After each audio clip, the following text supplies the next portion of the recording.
students, welcome to the second part of the story, The 100 Dresses, written by L. Visor Esther.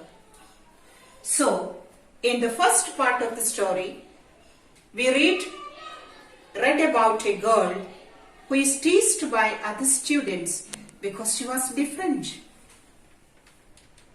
Today, we are going to discuss 100 Dresses part 2. We shall deal with first two sections today.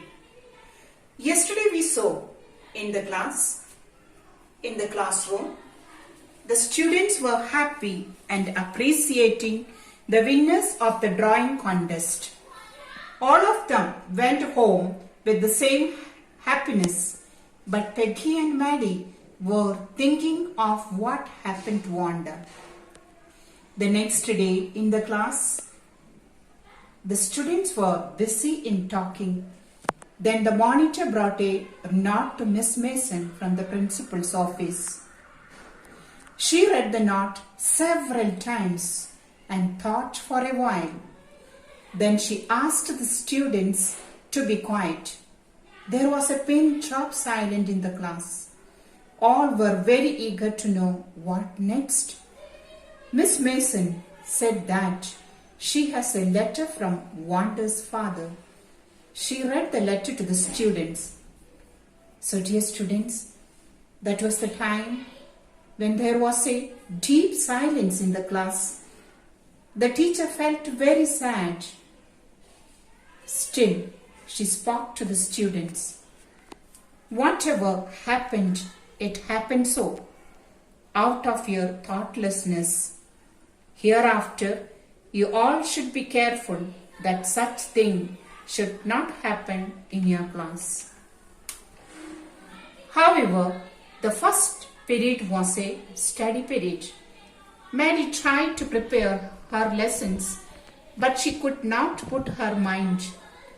Then she thought that something could be done to repair the damaged situation. She turned around and looked at Peggy, but she was not giving any attention to her. When the school was dismissed in the afternoon, Peggy pretended to tell Maddie to visit Wanda's house. When Maddie felt that Peggy was joining, they both decided to go to Wanda's house. So they ran up the street towards Borgin's Height. On the way, they tried to justify the action in many ways. Whatsoever, they both felt very bad about Wanda. As they reached the house, they were happy that they could meet Wanda. Though the house and its parts looked shabby, but it was very clean. That reminded them of Wanda's one dress, her faded blue cotton dress. They knocked the door, but nobody was there. Then they understood that they were gone.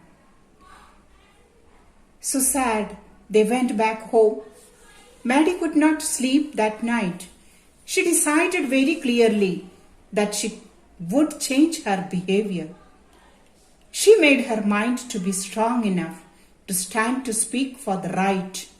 The next day onwards, she spoke up to others when they started to make fun of others, even if it meant losing Peggy's friendship. She decided hereafter she would never make others unhappy again. So, dear students, tomorrow I will come again with a complete story.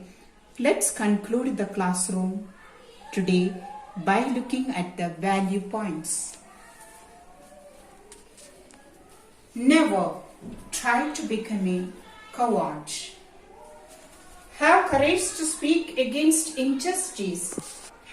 Always be the first one to speak the truth. Never tease others by looking at their outward appearances. So goodbye, students. Please complete your homework that I am sending in PDF and send to me. Good.